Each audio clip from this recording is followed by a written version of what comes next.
There was no defining moment when I said, okay, I'm going to cure the world of acne. What it was putting together a protocol that made logical sense according to the body's requirements. And that was always my laboratory, is the body's requirements. You know, what the body demands is what we work with. We can't do anything else. We can't put something fake just because it sounds posh or trendy or pseudoscientific, because it's not, doesn't apply. Skin itself has to come back to health, status quo. Acne is not natural. Wrinkles are not natural. The cells of our body are programmed to stay alive and be healthy for as long as possible. Everybody that has acne is different than every other person. There's no one single device, no one single ingredient that is going to address all of the many and variable aspects of skin disorders. Sometimes hair you can't see. Hair is called vellus hair. It's there, but you can't see it. It's almost invisible. And that is a little point that could possibly be an inflammation. Each and every one of you who treat acne people or who are on acne products, you must take zinc morning and night, at least 100 mils. Okay, did you take zinc? Yeah. Good on you. You look like you did. Blackheads are no different than whiteheads. Same thing. It's a wax plug in the pore. The reason it's black is because the little tiny layer of skin is not growing over the top of it. So by virtue of sun and pigmentation, it turns black. It's not that it's any dirtier than the whitehead underneath. A lot of people think that it's just gross and dirty. And it's not really. It's just because the pigmentation is aroused because it's exposed. The melia, or the whitehead, which is from the Greek word meaning seed, has tissue over it. So it's not exposed. That's the only difference. Now, when we're born, when we're little, and we all have this lovely porcelain, bouncy, smooth skin. We don't run around putting things on. We don't wear creams or anything like that. We're kids. We don't even think about it. And what happens in those days is that baby cells are born. They rise to the surface. They have their little time. They're part of the protective corneum. And then some of them drop off, automatic, boom, off. But as we get older, through various things such as using products, free radicals in the air, solar damage, all these other things, the new baby cell production slows down. And the old buildup gets bigger. So now we have kind of a little barrier. Here comes that new oil. Boom! Water behind the dam. It overblows underneath the epidermis and becomes a reservoir. The new skin cells see that as something not supposed to be there. It's a foreign item, not natural.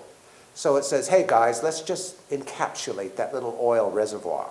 So it does. Now you've got a bump. Okay? You look in the mirror, oops, what's that? Comes out, maybe has a little white on the top. I've got a date Friday, I can't have that. Squeeze, and now P. acnes bacteria, who's just waiting around, can jump in, and you're off to the races with acne. I was a pizza face, and a bad one. And I'm telling you, every one of these young men and young women that we've addressed all over the world with acne, I completely relate to. I completely understand, and I remember it very well. No matter what, you feel ugly, you feel dirty, you feel like everybody's staring at you, even though they may not. Hormonal fluctuations are on the top of the list. Every bit of acne, I don't care who you are, what you are, how old you are, is a hormone situation. Okay, and this can be exacerbated by stress and medications. Hot and humid climates, certainly. If you're from England and you happen to be transferred to Singapore and you have acne, it's going to get worse in Singapore unless you do something about it. Irritating cosmetic ingredients, of course, but there's no single cause for acne or oily or acne-prone skin except for number one, hormonal fluctuations. Imagine yourself having a radio antenna on top of your head. It's called the hypothalamus gland. Okay, it's the master gland. We used to think the pituitary was the master, but it isn't. It's the hypothalamus. And it accepts all signals of stress that come to us in our life, whether it be sexual related, job related, spousal, marriage, dysfunctional, school, peer group pressure, whatever, signals comes to the hypothalamus gland antenna. And it picks up the phone and rings up the pituitary gland. It says, stress is coming down. Pituitary gland picks up its phone, calls the adrenal glands. Those are the excitement glands. It's supposed to be that. It gives us our excitement and our energy. Those glands directly have a trunk line to the testosterone gang, that's ganging up now, and says, call up the sebaceous gland and pump more oil. Now, at that point, all you'd have is oily skin, right? Big deal. That can easily be managed, except for dead cell buildup or redundant cuticle. Psychological stress promotes oxidative stress and inflammation, two leading causes of acne. If you know what it is, you're not stressed. If you're aware of what's causing your stress, it ceases to be stress. You think, oh, I'm so stressed out. I got to go pick up the kids. I got to do this. I got to... But you know what these things are, so all you do is expending energy. In fact, it's probably good for you. Keeps us going. But it's the subliminal stresses, it's the quiet stresses, it's the secret stresses that stress us out and create all of these molecular breakdowns in the tissue. The drug Roaccutane should certainly be struck from the rolls. I mean, full stop. I'm sorry. It wasn't even an acne drug to start with when it first came out. It was for cancer. Didn't work too good, right? So they says, well, we notice it dries up the oil glands, so let's repackage it and sell it off as acne. Quite some time ago. And the list of contraindications that came with the box was like that. Now it's that big, because they have to say everything, including suicide. And if you think a drug cannot bring about suicidal thoughts to you, you are dead wrong. And it's true. You can get to a point with these drugs where you actually slide into that. So you can imagine these kids on Roaccutane, which can bring about suicidal thoughts. Jumping off of cliffs like one did, killing themselves and so on. I've seen it happen several times here in England, in Ireland, other places. So we are violently against this stupid drug because all it does is dry up temporarily a gland that we need anyway. Why do we have it in the first place? The sebaceous oil gland is one half of our acid mantle, our natural moisturizer. The other half is the sudoriferous or sweat gland. Creams don't moisturize. That was a word invented in 1962 by a New York advertising company to sell beauty creams. Only water, occluded by a fractionated oil, i.e. sebum, gives us our natural acid mantle. So this drug destroys half of that, and we're supposed to think it's great. And the bad thing about it is it's not chemically addictive, not really, but it is psychologically addictive. Because once these kids get on it and their zits go away, they're scared to death to get off. They've got many social engagements. They've got a boyfriend, girlfriend, or whatever. They've got peer group things. They're scared. So they stay on it. And we get them off. One of the things I did was drop hydrogen peroxide. It's okay. It does kill P. acnes bacteria for a simple reason. Bacteria cannot live in an oxygen atmosphere. The peroxide is an oxygen atmosphere. But you have to put in wetting agent to get it down into the pore so it can kill off the P. acnes bacteria. Otherwise, it just evaporates on the surface of the skin. Benzoyl is a wetting agent. So that's how it works. Wonderful. We had it for a long time in our DMK range, and we still do in a few places around the world. But when it became forbidden in EU, well, I had to do something. And I took this as a challenge, not as, oh my God, but a challenge. We can do better than this. Because eventually it dries out the skin. It's harsh. If you use it forever, it does. And also think of this, it becomes a free radical. Oxidative free radical, get it? Kemosabe. So we decided to do something differently, and it worked. There is no regulation on anything for the cosmetic industry in organic. There is in the food industry, okay, it's forced regulation. A farmer can't raise beef and chicken and pigs and that and put stamp organic on his products unless it loads and loads of documentation and testing and, you know, he has to belong to that sort of thing and it's all regulated, but not in cosmetics. So a lot of people slam organic on their products just to sell it, when in fact it may not be organic at all. No matter where the plant comes from, when it is processed and washed and so on, all of that is completely removed anyway. I can see that in the lab through the microscope, you know. So we do the best we can, obviously, but you just can't say every farm in Italy and France and Brazil and Mexico and wherever you're buying, even from Hohohahete in Inner Mongolia. And that place was just like windswept clean, you know. And I'm sure they are organic simply because it's cheaper to be organic than to get fertilizers and things in. You can't promise that, so why put it on your product? It's a lie.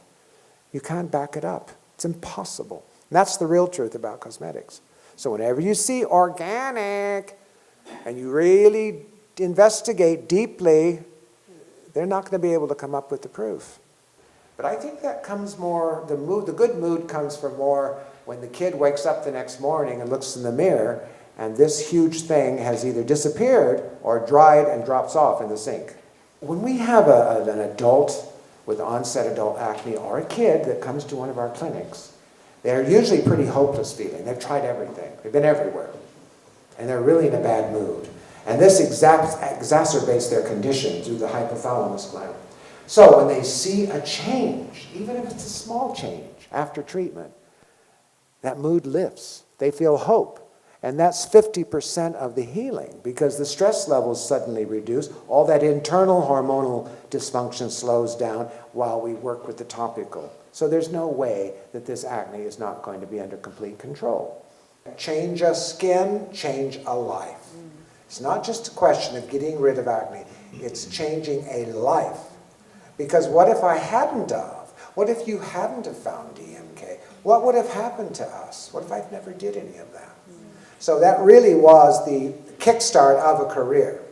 But it was not so much just acne, it was change a skin, change a life. And why? Why do things do the way, why do people age as fast as they do? What causes this? And then when I would see other people doing things about it, and I knew it was not right, I knew it was rubbish. I knew, no, that can't possibly be quite. What is a toner? You always see toners, you know, for age management or anti-aging and all this rubbish. What does that mean? Why is there a night cream and a day cream? The skin doesn't suddenly turn to something else at night, like a vampire. Why? I used to drive my professors absolutely crazy. Now, how did you find out about DMK? I was told about it by my auntie, who watched Dying for Clear Skin. Oh, she saw that on the BBC. Yeah, I had just told her the day before that I was going to start taking Roaccutane. I was considering it, and she watched the she watched the program the day after she told me, "Don't take it." And said, "Don't." Yeah. And the results. You were absolutely lovely. Thank you. And when I saw you sitting there, I didn't equate it because you've got that cap on your head on the picture, and hair pulled back and everything. Yeah. But it's hard to believe, looking at you now, that you really had that nearly cystic type acne. And believe it or not, that is my good side. That's my good side. And I had, before I came to Suzanne, a week before I had started doing a detox. Yeah. And so that's much better than what it actually And it really was. Yeah. How long were you in that condition? About 7 months. And I wouldn't leave the house. I didn't leave the house for about 7 months. Can I ask you a personal question? Because, I mean, this will relate to young people, because this is being videotaped, and other young people, your age group, will see this. So what's right here today isn't as important as who will see this at your age group. Did at any time, during the bad part, did you feel absolute despair? Yes. I was depressed. I know people use that word quite flippantly, being depressed, but I didn't want to be here anymore.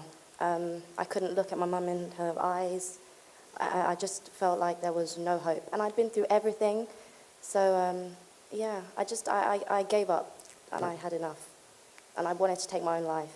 And I know people may not understand because it's physical, so they think that, you get over it. But for me, I don't know, I felt like everyone was staring at me, and I wouldn't look in the mirror. I wouldn't do it. I only felt good at night time, and occasionally I would go out for walks of an evening with my mum in the blanket of darkness. Wear lots of makeup. Yeah. But I only started doing that when I started the treatment, so I'd go out at night. No one really understood, only my mum, because she had acne, so she really supported me, but I didn't want to live anymore. I really didn't. And the biggest and the scare, and I 100% relate to that, because what you said paraphrased exactly what I felt in the 1950s. And going to those big houses and those big parties, seeking the darkest corner was true. And I can't remember a family photograph where my head wasn't down like this, you know, and I never looked in the mirror. So every word you said just brought back all those distant memories. Thank you very much, and I'm sure lots of kids will be inspired. I'm looking at you, I'm looking at you, I'm looking at you. You all are defining yourselves now. Some of you aren't there yet, but you are the immediate future. We're not. I'm the past, you see. You know, but it's the young people of the world changing things. This is what's going to happen everywhere. So you're it. Thank you very much. It's been a great tour.